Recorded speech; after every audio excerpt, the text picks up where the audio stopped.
JSBB dimanapun berada.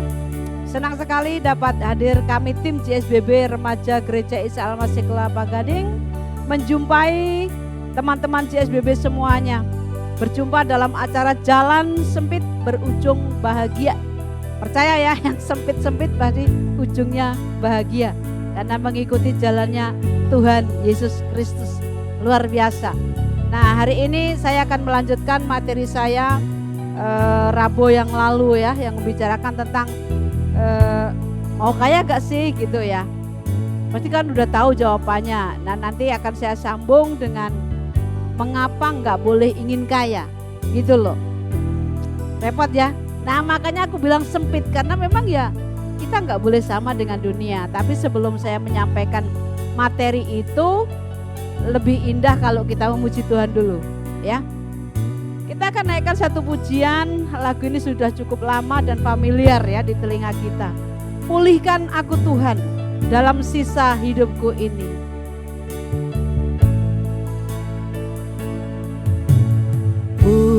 Pulihkan aku Tuhan dalam sisa hidupku ini. Segarkan jiwaku selalu oleh kuasa firman dan roh-Mu.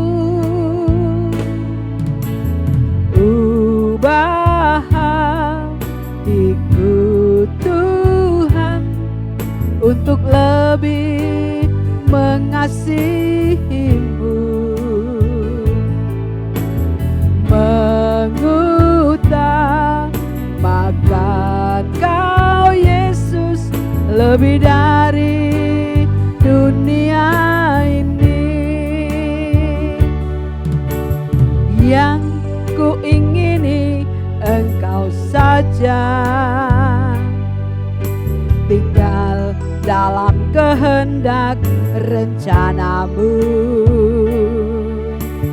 Pisahkan diriku dari dunia ini, semakin ku damba kerajaan-Mu.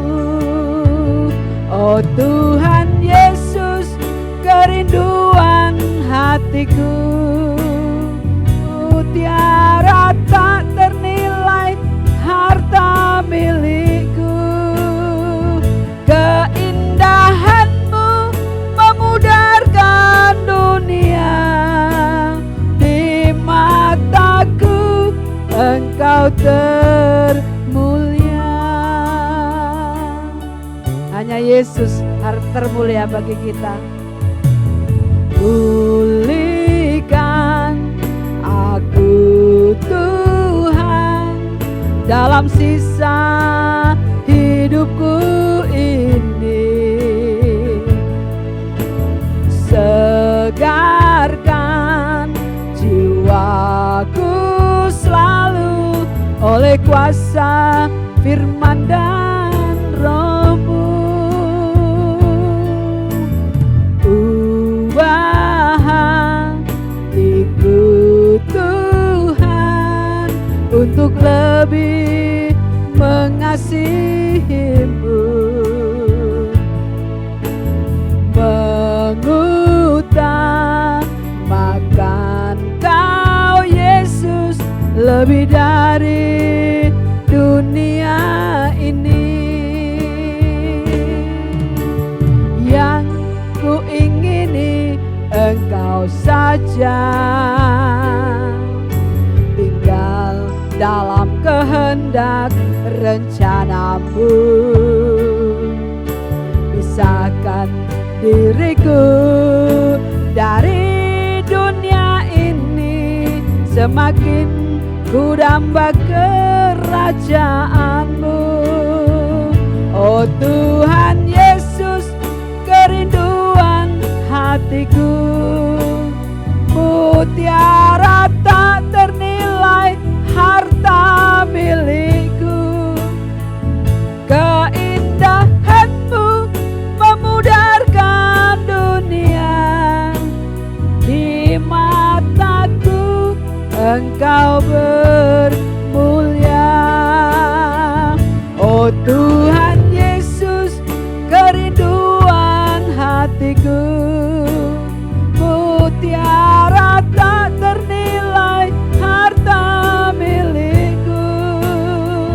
Keindahanmu memudarkan dunia, di mataku Engkau termulia, di mataku Engkau termulia, di mataku Engkau termulia.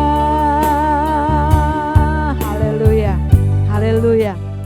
Tuhan Yesus termulia dan dialah satu-satunya harta kita yang sangat berharga. Dunia tidak ada bandingannya jika dibandingkan dengan Tuhan Yesus Kristus. Kenapa? Tahu gak? Karena dunia akan lenyap, dunia akan dibinasakan oleh Tuhan. Dan satu-satunya yang kekal harta abadi kita adalah Tuhan Yesus Kristus. Puji Tuhan. Kiranya teman-teman JSBB semua dalam keadaan baik ya. Walaupun ya masih pandemi, tapi gak apa-apalah ya, sebentar lagi kita berdoa supaya pandemi ini cepat selesai. Sehingga kita beraktivitas dengan leluasa. Nah teman-teman, saya akan melanjutkan dengan tema yang sudah saya racik demikian lezatnya rasanya. Kalau diterima dengan lapang dada. Yaitu tentang mengapa sih tidak boleh ingin kaya. Nah materi saya yang lalu kan mengatakan atau temanya mau gak kaya gitu ya. Nah setelah mendengarkan paparan saya berharap teman-teman punya keputusan. Wah kalau begitu aku tidak harus memiliki hasrat ingin kaya. Tapi kan kalau gak ada alasannya gak asik. Ya kan gak asik. Makanya hari ini akan saya tekankan lagi lebih dalam alasannya. Mengapa tidak boleh ingin kaya. Khususnya ini bagi orang-orang yang percaya kepada Tuhan Yesus Kristus. Dan percaya kepada firman-Nya. Karena firman-Nya memang mengatakan kita tidak boleh menginginkan kaya atau kekayaan. Apa alasannya? Ya ikuti ya pelan-pelan supaya teman-teman ngerti banget. Mengapa sih kita tidak boleh punya hasrat, ya, punya gairah yang ingin memiliki kekayaan. Ya, padahal dunia ini kan hari-hari ini gak ada orang yang gak ingin kaya di dunia ini. Isinya dipenuhi oleh orang-orang yang berambisi, ingin kaya. Karena kaya itu enak, mau kemana tinggal jalan, mau beli apa tinggal beli. Gak usah mikir gitu. Tapi Alkitab kita tuh gak nyaranin begitu. Alkitab kita mengatakan ya jangan mengingini. Seperti itu ya. Nah Alkitab menunjukkan beberapa alasan tentunya ya. Mengapa keinginan menjadi kaya tidak boleh ada dalam diri umat pilihan. Garis bawahi umat pilihan ya. Jadi saya berbicara dengan umat pilihan. Setuju gak setuju kalau saudara teman-teman semua adalah termasuk di dalam umat pilihan Allah ya. Kalau ingin tahu tentang umat pilihan ya ikuti lagi JSBB awal-awal tahun lalu saya berbicara tentang umat pilihan sampai berpat-pat waktu itu ya. Ada 5 atau 6 sesi waktu itu. Itu umat pilihan yang sungguh istimewa. Nah kita akan melanjutkan dengan umat pilihan ini tidak boleh mengingini atau menghasrati kekayaan. Apa masalahnya? Apa alasannya? Pertama, paling tidak saya menemukan 3 alasan ya. Kenapa umat pilihan ini tidak boleh mengingini menjadi kaya. Tidak boleh berhasrat memiliki kekayaan ya. Yang pertama adalah fokus hidup orang percaya atau fokus hidup umat pilihan itu adalah kekekalan. Ya. Orang percaya kepada Tuhan Yesus Kristus adalah orang yang menghargai apa yang Tuhan lakukan, yaitu mati di kayu salib yang habis kita peringati bulan April ini ya. Bulan April yang lalu. Nah, Yesus mati disalibkan bukan sekedar untuk membuat kita bisa makan, Bukan sekedar membuat kita bisa minum, bisa tidur nyenyak, bisa mengumpulkan harta, bisa kawin mengawinkan. Itu bukan. Tujuan Yesus mati bukan hanya begitu, bukan sekedar itu. Tapi dia melakukan semuanya untuk apa? Untuk menyelamatkan kita. Dari apa? Dari neraka. Ingat-ingat itu. Yesus mati untuk kita itu menyelamatkan kita dari neraka. Dan membawa kita kepada kehidupan kekal. Itulah sebabnya dengan jelas Alkitab menulis janji Tuhan tentang langit baru dan bumi yang baru, yaitu dunia yang akan datang saat kerajaan Yesus Kristus dinyatakan. Ya. Jadi Yesus mati itu supaya kita nanti kalau ada kehidupan lebih lanjut setelah kematian, kita di tempat yang nyaman, di tempat yang enak, bukan sebaliknya. Itu tujuan kematian. Nah, salah satu penyebab orang tidak bisa mencapai kehidupan yang dikehendaki Tuhan dalam kenyamanan, salah satu penyebabnya adalah keinginan menjadi kaya ini. Fokusnya akan di dunia ini, tidak pernah pindah fokus. Ya, Tuhan Yesus berbicara kepada pengikutnya. Ya, di suatu kisah di Lukas 12, itu Tuhan Yesus berbicara kepada pengikutnya bahwa Bapa berkenan memberikan kerajaannya bagi mereka. Mereka ini siapa? Ya kita orang yang percaya. Ya. Tuhan Yesus juga menjanjikan bahwa mereka yang setia akan makan dan minum semeja dengannya dalam kerajaannya. Berarti nanti setelah kehidupan dunia ini selesai, Tuhan tuh menjanjikan dan mengatakan loh, di Lukas 22 ayat 30 tuh nanti kita tuh ada makan, ada minum di mana? Di kerajaannya, di langit baru, bumi baru. Jadi memang betul-betul langit baru, bumi baru, surga nanti kehidupan nyata, bentuknya fisik ya. Jadi bukan kayangan. Saya ulangi lagi, ini penting untuk mengetahui. Jadi kalau saudara tanya ada makan minum enggak di surga? Berdasarkan firman Tuhan ini ya, pasti di sana ada makan dan minum. Makanya kalau di sini kekurangan makan dan kekurangan minum, jangan pusing. Karena apa? Di sana nanti akan berlimpah makanan. Kalau toh anggur, kualitasnya yang the best. Ya, bukan asam, tapi kualitasnya yang the best. Jadi makanan yang sempurna. Betul-betul makanan, bukan bunga ya makanannya. Kalau Dewa Kayangan makanannya bunga sesajen. Tapi ini fisik, bentuknya physically di surga nanti ya. Jadi ada makan, ada minum. Makanya jangan takut kalau di dunia ini tidak punya makanan yang memadai, tidak punya minuman yang memadai. Karena tujuan di dunia itu cuma sebentar, jangan fokus di bumi ini. Nah, tujuan kita adalah pada kekekalan. Nah, ada banyak ayat dalam perjanjian baru yang memberikan indikasi dengan sangat jelas tentang hal ini. Bahwa kita dipanggil untuk mewarisi langit baru, bumi baru. Jadi istilah langit baru, bumi baru itu ada di Alkitab ya. Jangan bilang kalau itu milik kelompok tertentu. Tapi Alkitab sama kan, Alkitab kita dengan Alkitab saya dan Alkitab teman-teman JSBB. Jadi istilah langit baru, bumi baru itu ada di Alkitab. Jadi bukan milik kelompok tertentu. Tidak usah diributkan masalah ini ya.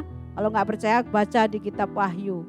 Di sana banyak ya, atau ketik aja langit baru bumi baru nanti nongol cret gitu banyak ya. Nah, teman-temanku, saudaraku yang dicintai Tuhan, kita akan melihat satu bukti ya menurut kebenaran firman Tuhan bahwa kehidupan kita yang lebih nyaman, lebih enak itu sebenarnya bukan di bumi. Makanya di bumi kita tidak boleh mengumpulkan harta benda karena kita hanya sebentar. Ada kehidupan yang lebih kekal yang harus serius kita pikirkan dari saat ini. Nah, kita buka Kolose 3 ya. Kolose 3 ayat 1 sampai 3. Kolose 3 ayat 1 sampai 3. Ini ayat yang membuktikan bahwa fokus kita tidak di bumi ini. Fokus kita harus ke kekekalan. atau ke kerajaan Tuhan atau ke dunia baru, langit baru. Kolose 3 ayat 1-3 berbunyi begini. Karena itu kalau kamu dibangkitkan bersama dengan Kristus, carilah perkara yang di atas, di mana Kristus ada dan duduk di sebelah kanan Allah. Pikirkanlah perkara yang di atas, bukan yang di bumi. Tuh lihat ya. Sebab kamu telah mati dan hidup tersembunyi bersama dengan siapa? Kristus. Di mana? Di dalam Allah. Di mana posisinya? Di surga nanti. Ingat ya, carilah perkara yang di atas, di mana Kristus ada duduk di sebelah kanan Allah Bapa. Bukan berarti ini Yesus duduk di kanannya, Bapaknya di kiri, tapi Yesus di kanannya, bukan begitu. Maksudnya adalah Yesus Kristus diberi kehormatan, kemuliaan, didudukkan di tempat yang penting, itu arti di kanannya Allah Bapa ya. Ngapain? Memerintah. Tuhan Yesus akan memerintah kita. Dan ini yang harus kita pikirkan. Perkara atas, perkara di mana Yesus bertakhta, Yesus menjadi raja kekal untuk selama-lamanya.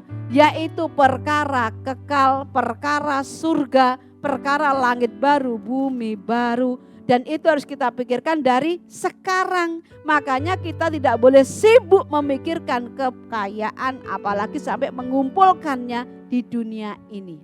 Nanti lanjutnya aja penjelasannya ya. Dan ayat ini sudah cukup jelas bahwa fokus kita bukan di bumi ini, tapi di mana? Di atas, di surga. Karena surga nanti Yerusalem baru turun dari atas ya, dari atas. Maka kata atas ini enggak salah, benar. Seperti itu ya. Nah, inilah misi utama kedatangan siapa? Tuhan Yesus. Mempersiapkan kita supaya bisa menempati dunia baru, langit baru, bumi baru. Ia datang untuk memberikan harta surgawi. Harta surgawi itu siapa? Tuhan Yesus sendiri. Ya, yang memulihkan hubungan manusia dengan Bapa di surga. Ia mengembalikan kita kepada rencananya untuk menjadi sekutu Tuhan di kekekalan. Jadi memang dari awal Tuhan menciptakan manusia itu adalah untuk persekutuan. Ya, jadi Tuhan ingin bersekutu dengan manusia. Sayangnya dirusak sama dosa. Akhirnya terpisah manusia dan Allah. Tapi Tuhan kasih jalan. Mengutus putranya, mati, disalibkan, menderita, dan seterusnya. Supaya apa? Hubungan kita balik. Di dunia ini kita nggak bisa bersekutu secara fisikly dengan Kristus Yesus. Tapi di surga nanti kita bisa bersekutu secara fisikly dengan Allah pencipta langit bumi. Gitu loh, masa nggak ingin sih? Makanya jangan pikirkan sibuk di bumi ya. Pikirkan perkara di atas. Karena di sana nanti kita akan bersekutu dengan yang mempunyai hidup, mempunyai kerajaan yang kekal. Wow, siapa sih yang nggak ingin bersekutu dengan Allah gitu loh. Ya. Ayo aku dorong kita semua ya, sahabat JSBB, teman-teman JSBB, dimanapun berada, mulai pikirkan perkara yang di atas. Kapan? Dari kita di bumi ini. Ya, itulah sebabnya pemulihan hubungan dengan Tuhan dan pertumbuhan kedewasaan rohani merupakan langkah yang harus dijalani oleh setiap umat pilihan atau anak Tuhan. Ya, harus dewasa. Apabila seseorang yang mau menjadikan Tuhan sekedar, ingat, apabila seseorang hanya ingin menjadikan Tuhan Yesus sekedar juru selamat ekonomi atau mesiasnya ekonomi, itu berarti ia memiliki konsep pengiringan yang salah. Berapa banyak orang Kristen yang begitu ya, hanya dianggapnya Yesus ini kayak ATM aja. Kalau ada masalah gak punya duit, doa Tuhan, minta uang, minta berkat. Dikasih jebret. Bukan loh, Tuhan Yesus itu bukan juru selamat ekonomi. Terus kalau kita minta berkat gak boleh, silakan boleh. Kau bekerja keras dapat berkat pasti. Karena tatanan Tuhan begitu, gak boleh males kan. Ya, jadi masalah-masalah begitu itu sebenarnya engkau berusaha berjuang Kalau Tuhan ngerti apa yang kamu lakukan tuh ketaatanmu kepada firman. Gak usah kau minta, Tuhan beri. Tuhan kita kan gak pernah ingkar janjinya. Ya, hanya Tuhan ingin kita memenuhi bagian kita. Gitu loh, ya. Tragisnya hari ini begitu banyak pengajaran yang mempromosikan Tuhan Yesus sebagai budak dalam tanda kutip ya, untuk menyelesaikan masalah ekonomi. Bener gak? Yang senyum-senyum pasti ngaku tuh, ya kan? Ya gak? Pasti ngaku. Jangan menjadikan Yesus itu sebagai pemenuh kebutuhan ekonomi saja. Tapi jadikan Yesus itu raja atas hidupmu. Karena memang dia raja. Dan nanti kelak kita dipimpin oleh dia. Nah akhirnya ini tidak lain adalah usaha untuk memuaskan hasrat ingin kaya. Bicara ekonomi pada hubungannya dengan kekayaan, ya. Tentu hal ini tidak diungkapkan secara terang-terangan oleh orang-orang Kristen ya. Enggak kok, saya enggak menginginkan kekayaan. Mungkin ada yang bilang begitu. Tapi dalam hatinya sana siapa tahu, ya kan? Pokoknya aku harus menjadi kaya. Aku enggak mau tersaingi oleh orang-orang di sekitarku, oleh tetanggaku. Aku enggak mau kalah saingan bisnis. Oh, aku harus mengejar kekayaan. Kekayaan itu menikmat sekali. Ya. Ini banyak orang Kristen yang berpikiran begitu loh. Dan itu mengerikan. Kenapa? Ketika engkau berpikir begitu, pasti engkau tidak pernah memikirkan Tuhan. Karena apa yang kau pikirkan kekayaan. Ya simpelnya sederhananya begitu. Ya. Prinsipnya keadaan batiniah mereka, orang-orang yang kejar kekayaan ini sekalipun Kristen, serakah. Ya. Serakah. Orang yang hasratnya hanya ingin memenuhi kebutuhan jasmani, bukan hanya cukup tapi berlimpah, itu dapat dipastikan orang-orang begini pasti serakah. Enggak bu, saya enggak serakah, saya punya kekayaan tapi enggak serakah. Enggak kelihatan aja, enggak kelihatan. Karena kekayaan itu kalau diperoleh dengan cara normal, dapat sih, tapi prosesnya lama. Nah kalau ada orang yang kaya mendadak, nah tanya tuh, kekayaannya diperoleh dari mana? Nah itu pasti diawali dengan rasa ingin, hasrat, serakah. Membahayakan. Banyak agama di dunia yang tendensinya masih dikeruhkan oleh harapan-harapan dan hal-hal duniawi.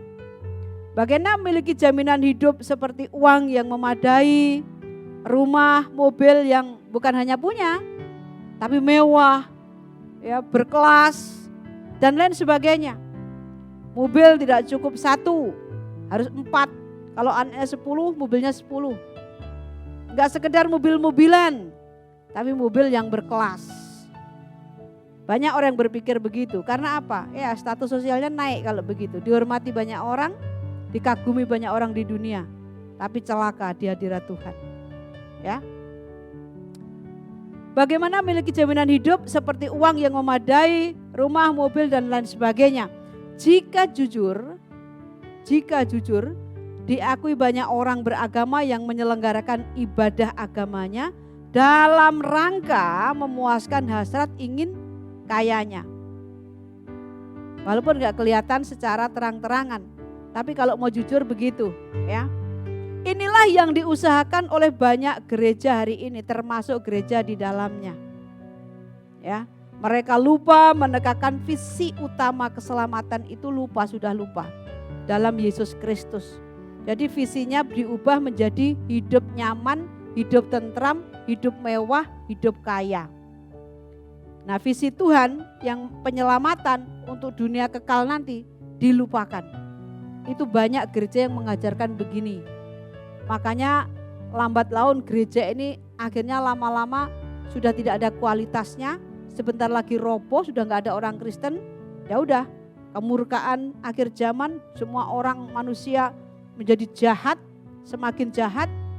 Orang Kristen semakin sedikit, yang berani mati karena iman itulah Kristen sejati, yang nggak berani ya ikut Allah zaman sekarang ini. Ya, yaitu kekayaan. Oleh sebab itu, Tuhan Yesus berkata, Tuhan Yesus ya ini berkata, Tuhan Yesus itu memberikan contoh teladan hidup yang super luar biasa. Di Lukas 9 ayat 58 Tuhan Yesus berkata begini, serigala mempunyai liang dan burung mempunyai sarang, tetapi anak manusia tidak mempunyai tempat untuk meletakkan kepalanya. Siapa yang ngomong? Tuhan yang punya langit bumi. Loh kok bisa-bisanya loh? Kalah sama burung, kalah sama serigala yang punya tempat. Tapi Tuhan Yesus tidak punya tempat meletakkan kepalanya. Sebenarnya Yesus ini pengen memberikan teladan kepada pengikutnya. Bahwa engkau mengejar kekayaan harta dunia itu tidak penting. Ya, hidup itu hanya cukup makan dan pakaian. Itu yang dia ajarkan. Supaya apa?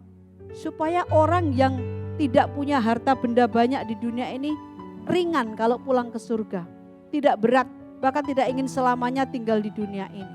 Nah, orang kalau kebanyakan harta, dia nyaman di dunia, gak mau pulang ke surga. Ya, sampai karaten ada di dunia. Nah, itu kan gak asik. Padahal semua orang akan berpulang. Contoh dari Yesus ini harus diperhatikan ya. Yaitu tidak punya apa-apa supaya bisa fokus kepada kerajaannya. Dari pernyataan Tuhan Yesus yang ditunjukkan kepada orang yang mau mengikutnya, tampak jelas bahwa Tuhan Yesus tidak pernah memberi iming-iming. Dengar itu. Iming-iming apa? Kenikmatan hidup masa kini kalau kita mengikutnya. Jadi memang Yesus itu hadir tidak menjanjikan iming-iming harta benda kenyamanan hidup ketika dia datang ke dunia. Ya, tidak pernah menjanjikan itu karena memang kehidupan di dunia, saya ulangi berkali-kali, hanya sementara. Ada yang lebih kekal yang harus kita pikirkan, yaitu kerajaannya. Dan salah satu yang memberatkan orang sampai ke kerajaan kekal adalah kebanyakan hartanya. Salah satunya itu. Makanya ini Tuhan wanti-wanti banget. Jangan ingin kaya, ya. Ini berarti Tuhan Yesus tidak meletakkan kepentingan masa kini, masa dunia ini pada urutan pertama. Dan sama sekali tidak memanggil orang untuk memburu kenikmatan atau harta dunia. Oleh sebab itu apabila seseorang mau mengikut Yesus tetapi masih bernafsu untuk mengejar harta dunia, ia tidak dapat mengikut Yesus. Karena Yesus tidak mau diikuti orang yang begitu, ya, karena ia akan tercabik dalam pengabdiannya kepada Allah. Karena apa? Tuhan tidak mau diikuti oleh orang yang hatinya terbagi dua antara ngikut Tuhan atau ngikuti kekayaan. Tuhan gak mau, mesti pilih salah satu kalau mau benar-benar ikut Tuhan. Kalau seseorang anak Tuhan mengerti apa yang tersedia baginya dalam kerajaan surga, maka pandangannya terhadap dunia ini pasti berubah. Pasti berubah. Surgalah yang menjadi tujuannya. Bu Naning dari kemarin, dari dulu ngomong surga melulu. Loh iya, tujuan saya hidup ini adalah mati masuk surga. Selain itu tujuannya meleset, ya, belok, pasti nggak sampai. Kalau tujuanmu tuh yang lain-lain, pasti nggak sampai surga, percaya deh. Nah itu alasan yang pertama ya, mengapa kita tidak boleh mengingini kekayaan atau ingin kaya. Karena fokus kita bukan di dunia ini, tapi di kekekalan. Nah alasan yang kedua apa? Alasan yang kedua ialah hidup manusia tidak tergantung pada kekayaan. Ini juga sudah pernah saya singgung, tapi akan saya lebih jelaskan lagi ya. Butir pemikiran atau kebenaran yang melandasi pertanyaan di atas, ya boleh nggak ingin kaya ya, terlontar dari mulut Sang Maha Bijak. Siapa dia? Guru agung kita, teladan kita, yaitu Yesus Kristus. Coba kita buka ya Lukas 12 ayat 15. Kalau bisa ditampilkan. Lukas 12 ayat 15. Ayat ini sudah pernah saya sampaikan juga ya. Memang penting teman-teman CSBB ya. Lukas 12 ayat 15. Katanya lagi kepada mereka, berjaga-jagalah dan waspadalah terhadap ketamakan. Sebab walaupun seorang berlimpah-limpah hartanya, hidupnya tidaklah tergantung daripada kekayaannya itu. Ya. Jadi ingat nih, corona yang waktu langka oksigen tuh. Wah, banyak orang punya duit bertumpuk-tumpuk beli oksigen yang nggak ada yang dibeli, nggak selamat juga, nggak hidup juga orangnya. Jadi memang kekayaan tuh nggak bisa diandalkan, tidak bisa menyelamatkan kita, tidak bisa menyelamatkan keluarga kita. Karena yang bisa menyelamatkan hanya Yesus Kristus Tuhan. Ya, jadi makanya jangan mengandalkan kekayaanmu itu dan jangan menginginkannya karena itu membahayakan. Ya, bila seseorang mengutamakan materi daripada Tuhan, itulah berarti ia telah jatuh ke dalam dosa mamonisme. Udah pernah saya bahas ya, mamonisme dan seterusnya, materialisme dan seterusnya. Yaitu berarti berhala kekayaan atau dewa kekayaan. Nah, kalau orang mengutamakan materi dalam hidupnya, berarti orang itu terjebak dengan dosa mamonisme, terikat dengan kekayaan dunia ini. Hal ini terjadi atas orang-orang yang tidak memiliki tujuan hidup yang benar. Mengapa? Karena tujuan hidup yang benar adalah hidup dalam persekutuan dan pengabdian kepada Tuhan. Bukan persekutuan dengan uang, bukan persekutuan dengan kekayaan, bukan persekutuan dengan mamon, tapi persekutuan dengan Tuhan. Kekayaan bisa menghalangi persekutuan kita dengan Tuhan. Kenapa? Karena hasrat ingin kaya itu adalah membuat kita menjadi serakah. Dan orang gak bisa bersekutu dengan orang serakah, logikanya begitu. Ya. Ada begitu banyak orang termasuk orang Kristen yang tujuan hidupnya adalah harta kekayaan. Gak bisa dipungkiri. Mereka menjadikan harta kekayaan sebagai penopang hidup dan tempat bergantung. Yesus pernah mengatakan, engkau harus pilih mamon atau Tuhan. Engkau gak bisa mengabdi kepada dua Tuhan. Harus salah satu. Itu Tuhan mengatakan hal itu. Ya. Dengan tegas Tuhan Yesus berkata bahwa hidup manusia tidaklah bergantung pada kekayaan. Siapa yang ngomong? Tuhan yang menciptakan langit dan bumi, yang memberi kehidupan, memberi nyawa. Yang memberi nyawa bilang hidup kita nggak bisa digantungkan kepada kekayaan. Loh, kalau kekayaan lu berlimpah-limpah, kok ada di ICU antara mati dan hidup. Berapapun kekayaan nggak bisa nolong. Kalau Tuhan bilang, no, pulang, mati juga akhirnya. Nah, maka hati-hati dengan kekayaan ya teman-temanku yang dicintai Tuhan. Bila Tuhan Yesus sudah menggariskan hal ini, maka mau tidak mau umat Tuhan harus mematuhinya. Karena pelanggaran terhadap kebenaran tersebut berarti laknat atau kutuk. Ya. Mengerikan Bu Naning. Loh iya. Orang yang tidak mematuhi perintah Tuhan itu berarti terlaknat atau terkutuk. Sadis amat loh, Yeremia 17 ayat 5 mengatakan begini, bahwa orang yang hidupnya bergantung di luar kekuatan Tuhan adalah orang terkutuk. Atau terkutuklah orang yang mengandalkan selain Tuhan. Ya. Jadi orang yang tidak mengandalkan Tuhan itu terkutuk. Kalau engkau mengandalkan kekayaan, namanya kan terkutuk. Benar enggak dengan ayat Yeremia ini? Betul. Nah, makanya jangan pernah andalkan kekayaan. Karena itu akan membuat dirimu orang yang terkutuk. Mana ada orang yang terkutuk itu akan diberkati Tuhan. Kalau toh datang kekayaanmu itu pasti bukan berasal dari Tuhan. Ingat saya pernah bahas tentang Mazmur 73 antara orang fasik dan orang benar. Yang orang fasik senang selamanya menambah harta kekayaan, tapi kalau mati wajah mereka dipandang hina oleh Tuhan. Artinya apa? Enggak diterima oleh Tuhan. Tapi orang benar yang hidupnya seolah-olah menderita selamanya, wow, diterima Tuhan. Mari hambaku yang taat setia. Lihat ya, perhatikan firman Tuhan. Nah, saudaraku yang dikasih Tuhan, Kalau kita mengandalkan selain Tuhan, atau bisa kita mengandalkan harta, kekayaan, mamon dan seterusnya, itu artinya kita sedang berzina, selingkuh. Tuhan kita remehkan. Itu namanya perzinahan rohani, ya. Kalau kita mengandalkan sesuatu di luar Tuhan, artinya kita sedang nyeleweng, kita sedang selingkuh. Tuhan kita khianati. Karena apa? Kita tidak mengandalkan Tuhan lagi. Nah, banyak orang tertipu.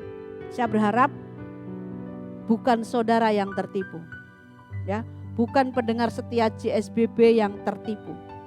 Di luar sana banyak orang tertipu. Tertipu apa?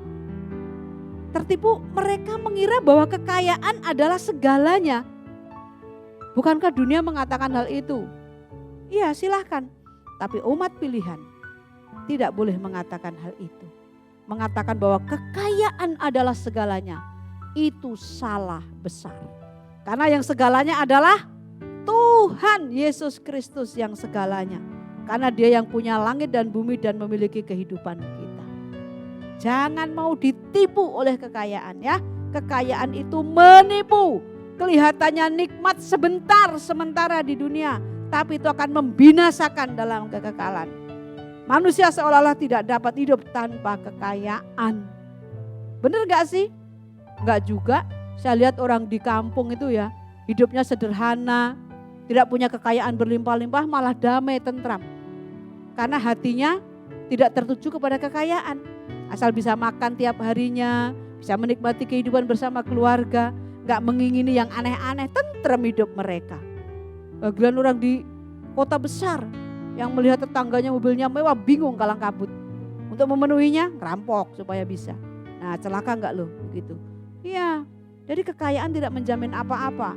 Di dunia tidak jamin, bahkan kalau kehilangan kekayaan tiba-tiba bisa stres, gila, ya kan?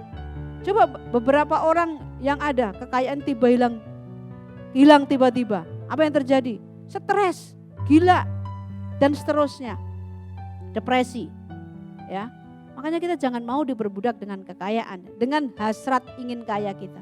Jangan mau. Firman Tuhan sudah membentengi kita tuh untuk tidak menginginkan kaya. Jadi kalau Tuhan memberi firman ini bukan Tuhan sadis.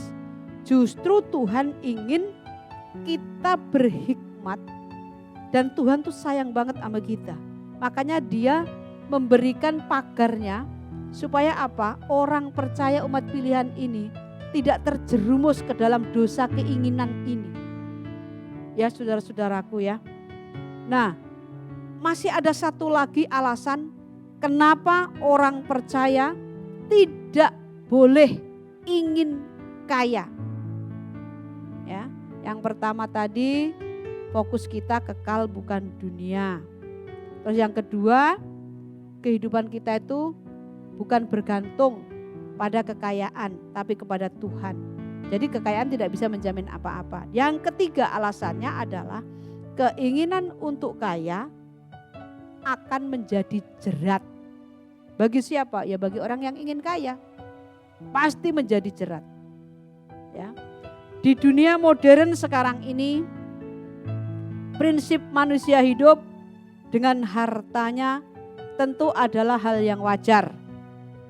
Ya, menurut dunia itu begitu. Inilah disebut dengan percintaan dengan dunia. Untuk masalah percintaan dengan dunia atau hidup menurut kewajaran dunia. Kewajaran yang mana sih? Ya wajarlah orang itu punya kekayaan, orang itu ingin kaya itu wajar karena kekayaan itu enak. Nah, kata-kata wajar tentang hal itu akan menjadi jerat bagi kita. Dan itu yang disebut dengan kita sedang bercinta dengan dunia ini. Ya, memang dunia isinya adalah perkara-perkara dunia, kesenangan-kesenangan daging, termasuk kekayaan ini. Nah, untuk hal itu, yang percintaan dengan dunia tadi, Tuhan memperingatkan di Lukas 21 ayat 34.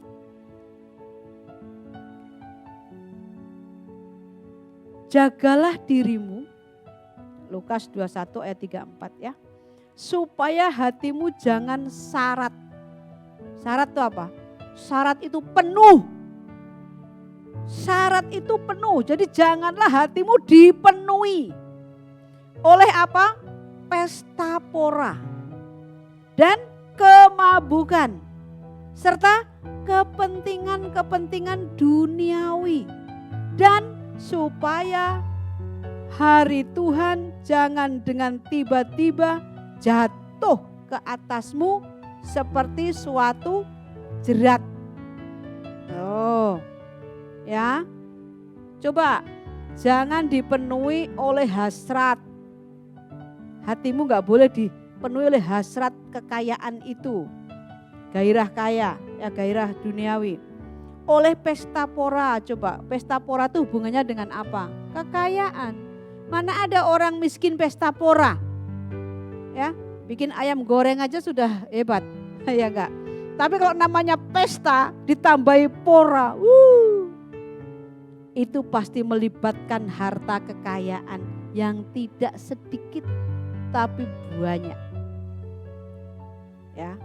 Dan bahkan di dalamnya terdapat kemabukan serta kepentingan-kepentingan duniawi loh. Ayat firman Tuhan tuh hebat loh kawanku ya. Sudah dibentengi kita loh dengan ayat-ayat yang demikian rupa. Tapi kadang-kadang tuh loh dilupakan. Bahkan untuk mengkhotbahkan hal ini hamba-hamba Tuhan sekarang udah gak berani. Sudah gak zamannya kayaknya gitu ya. Tapi bagi saya ini harus saya sampaikan, ini kebenaran.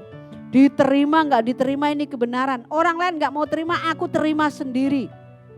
Aku terima sendiri, aku kerjakan sendiri. Hidupku gak asik, gak apa-apa bagi dunia, gak kaya. Tapi aku nanti masuk surga. Karena apa? Aku turuti firman Tuhan. Aku ikuti. Gitu. Nah kalau engkau pengen masuk surga, ikuti firman Tuhan. Ya, ikuti. Gak boleh syarat dengan pesta pora, kemabukan, kepentingan-kepentingan dunia, dan seterusnya. Dan tiba-tiba dari Tuhan jatuh, atau hari Tuhan jatuh ke atas dirimu, seperti suatu jerat. Sementara engkau lagi pesta pora, mabuk-mabuk, menghamburkan kekayaan, menikmati kekayaan, jebret engkau sedang tidak mengandalkan Tuhan, tiba-tiba Tuhan pikir, selesai kamu hari ini. Ayo mau apa kau? Mau apa kau kalau begitu?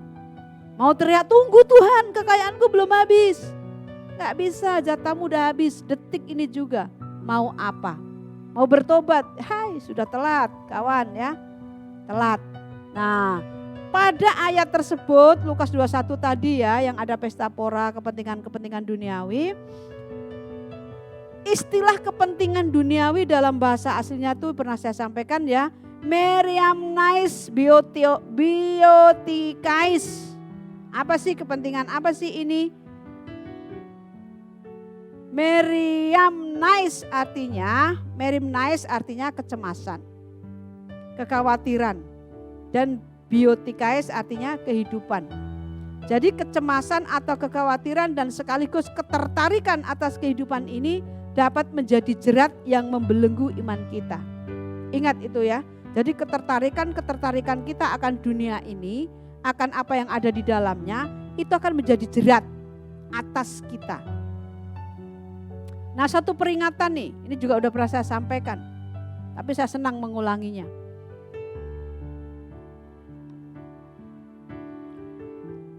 Teman-temanku tahu kisah di Alkitab tentang anak muda yang kaya, yang menolak keselamatan yang ditawarkan oleh Tuhan Yesus, lantaran hatinya telah dipasung, atau dibelenggu, atau dijerat, apalah istilahnya ya. Oleh apa? Harta kekayaan dunia ini. Baginya Yesus itu kurang mahal dibanding hartanya si kaya yang bodoh itu. Ya, akibatnya ia menolak keselamatan dari Tuhan yang selama ini dicarinya. Kisah ini pasti ngerti ya. Suatu saat ada anak muda yang kaya ini tanya sama Tuhan Yesus. Kalau mau jelasnya saya jelasin sebentar ya, walaupun gak lengkap.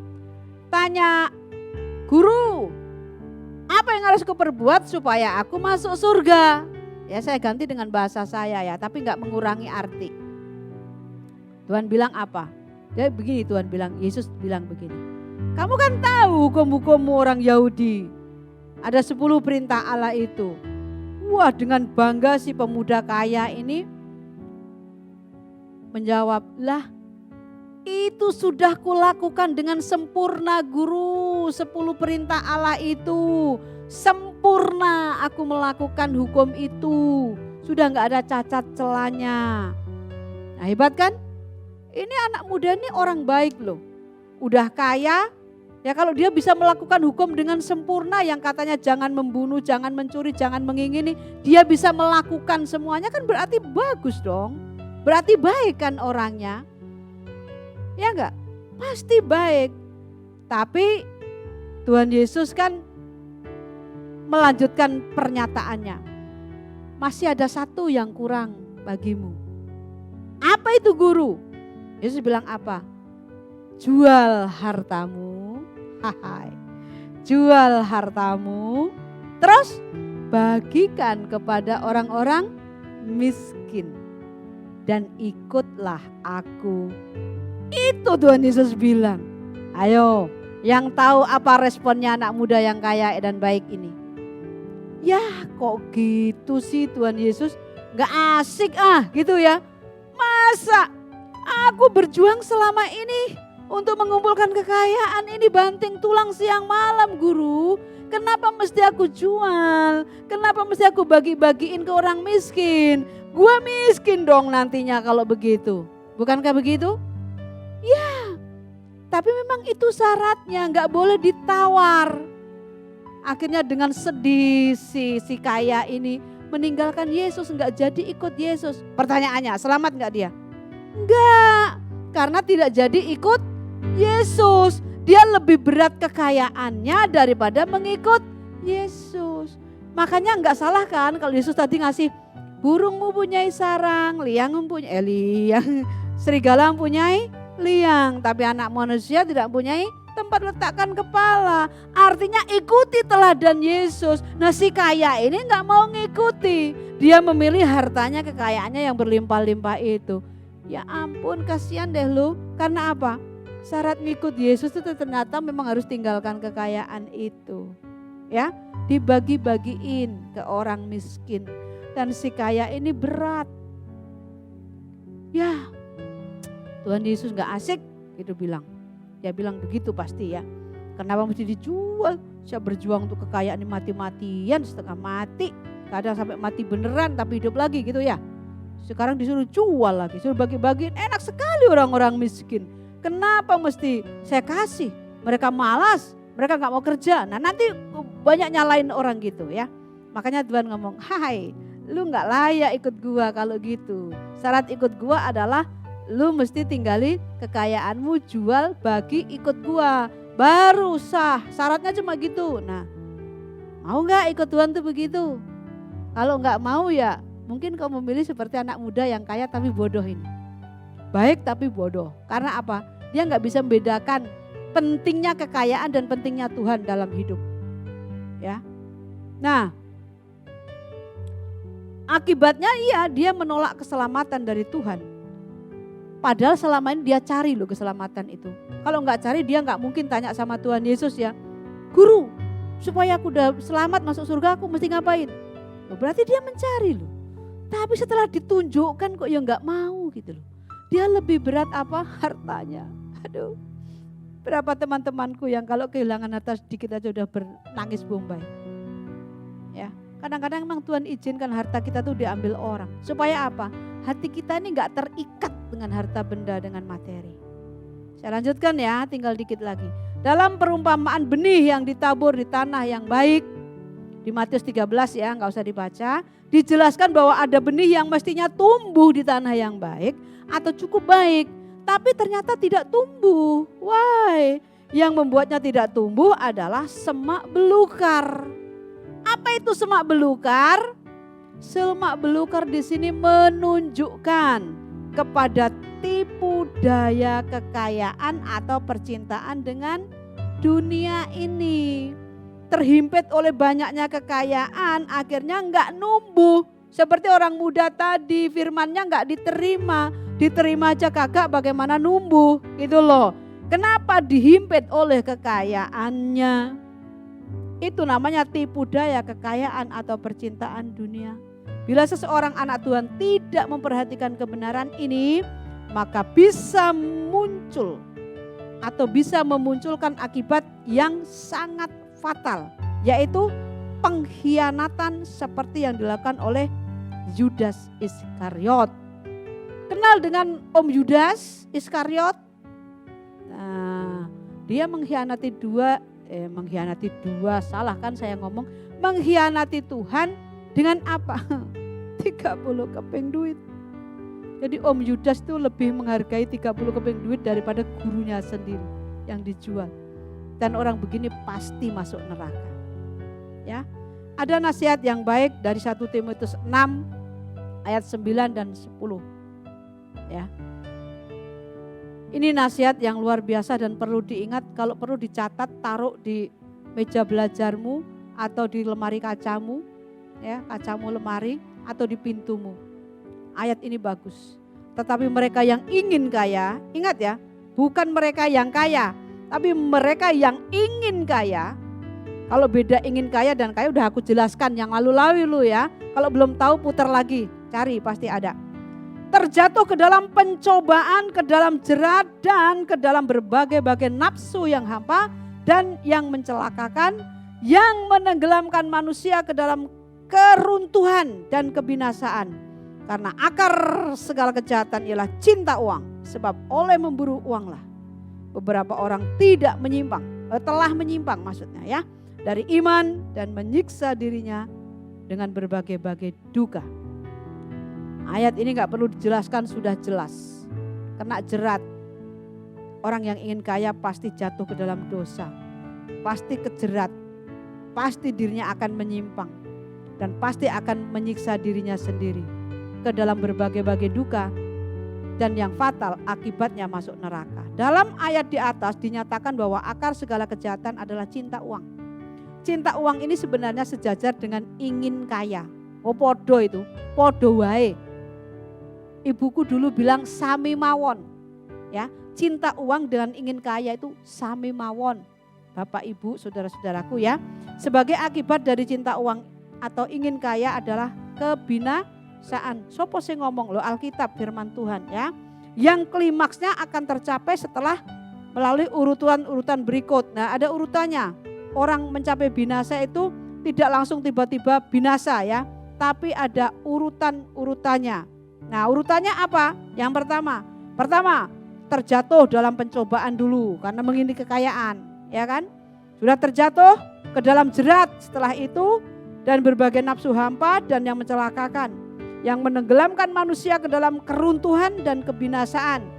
Kalau sudah begitu langsung nyimpang dari imannya. Iman udah gak dipedulikan, ditinggalin pasti begitu. Terus yang terakhir menikam diri berbagai-bagai duka. Menikam diri sendiri dengan berbagai-bagai duka. Orang yang menginginkan kekayaan. Ya, dalam Alkitab dapat dijumpai berbagai contoh kehidupan orang yang telah tenggelam binasa karena keinginan untuk kaya. Misalnya siapa? Ngerti kisahnya Gehazi? Gehazi itu bujangnya siapa? Elisa. Ya kan? Suatu saat ada orang minta disembuhkan oleh Elisa. Penyakit kusta, ya kan? Sembuh. Nah, orang ini maksudnya ingin memberi imbalan kepada Elisa karena disembuhkan. Tapi Elisa ngomong gak usah dibayar saya gak perlu ini. Gitu. Nah, Gehazi bujangnya ini punya ide. Waduh, Tuan Elisa bodoh banget gak mau dikasih duit gitu loh. Akhirnya dia punya ide. Orangnya udah mau pulang disamperin. Ya, disamperin dia bilang, ya, Tuanku malu untuk terang-terangan menerima berkat-Mu. Jadi berikanlah itu kepadaku. Lewat Gehazi maksudnya. Apa yang terjadi? Akhirnya kustanya orang yang sembuh itu nempel ke Gehazi. Menjadi penyakitnya Gehazi. Tuh. Kenapa Gehazi melakukan itu? Inginkah? Ingin mempunyai lebih pakaian yang indah. Duit berapa sih yang diperoleh waktu itu? Karena apa? Menginginkan kekayaan itu Gehazi. Hancur? Ini contoh yang real loh ya. Langsung terjadi saat itu. Ayo kalau udah begitu gimana? Tadi yang saya bahas Yudas Iskariot. Kurang jelas. ingin duit. Kenapa? Binasa akhirnya. Nah, pengalaman ini seharusnya sudah cukup menjadi peringatan bagi kita sekalian. Nah, dengan memahami hal tersebut, orang percaya harus memperhatikan jerat kekayaan ini ya. Kalau seorang sudah mencintai uang dan memiliki kesempatan untuk meraihnya, maka jerat ini dapat membinasakan jiwanya. Itu sebabnya Yesus berkata, lebih mudah seekor unta melewati lubang jarum daripada orang kaya masuk ke dalam kerajaan Allah. Jadi memang orang kaya itu susah masuk surga. Udah gak usah diotak-atik ayat itu. Entah itu lubang jarum beneran atau lubang jarum yang ada di Israel sana yang pintu sempit, pintu darurat dan lain sebagainya, gak usah dipersoalkan. Intinya orang yang punya kekayaan banyak itu susah masuk surga. Karena apa?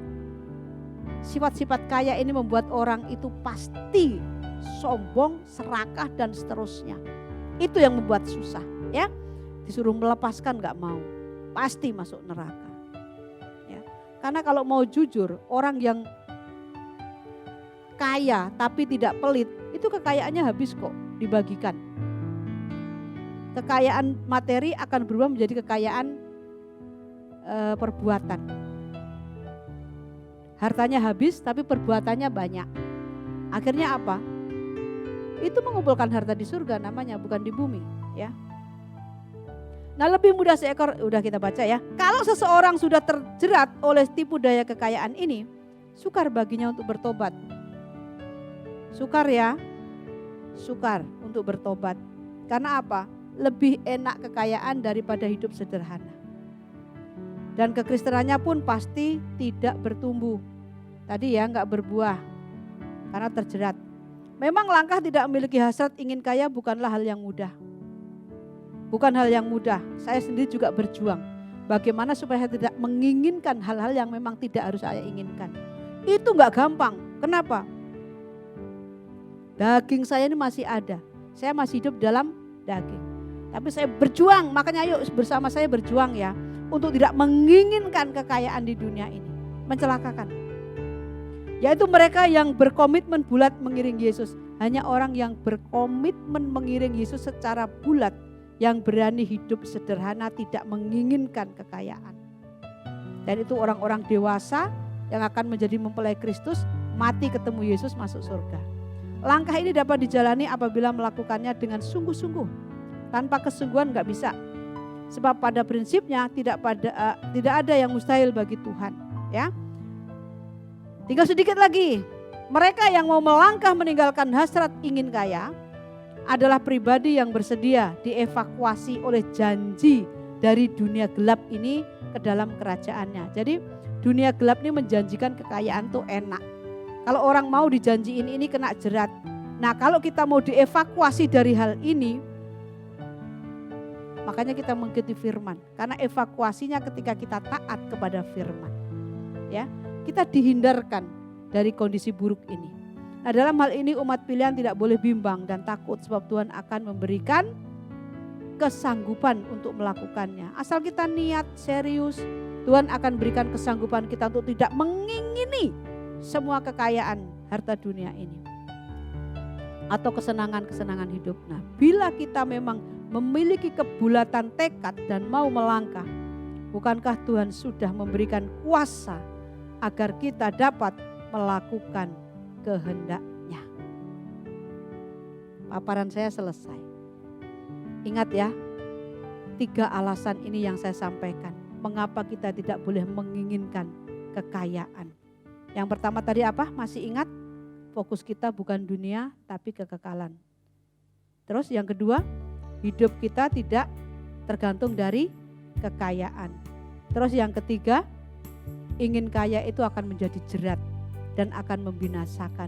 Pikirkan baik-baik.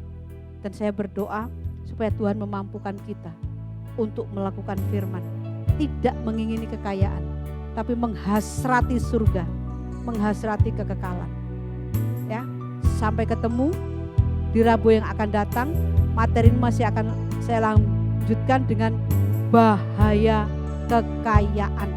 Ya. Mudah-mudahan saya ada temannya supaya dapat berbincang-bincang. Ya, ini saudara Stephen ini sedang banyak tugas kuliahnya, makanya dia tidak bisa hadir. Mudah-mudahan Rabu yang mendatang dia bisa, supaya kita dapat berbincang, membicarakan tentang bahaya kekayaan. Sampai jumpa. God bless you, I love you, I love you, I love you. Pulihkan aku. Kita ulangi lagu ini ya. Pulihkan aku Tuhan dalam sisa hidupku ini. Segarkan jiwaku selalu oleh kuasa firman dan Roh-Mu. Ubah hatiku Tuhan untuk lebih mengasihi-Mu, mengutamakan Kau Yesus lebih dari dunia ini. Yang ku ingini Engkau saja, tinggal dalam kehendak rencana-Mu. Pisahkan diriku dari dunia ini, semakin ku damba kerajaan-Mu. Oh Tuhan Yesus, kerinduan hatiku, mutiara tak ternilai harta milikku.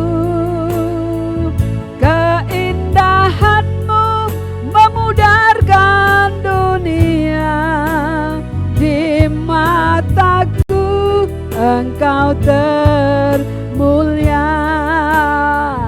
Oh Tuhan Yesus, kerinduan hatiku, mutiara tak ternilai harta milikku. Keindahan-Mu memudarkan dunia, di mataku Engkau termulia. Di mataku Engkau di mataku Engkau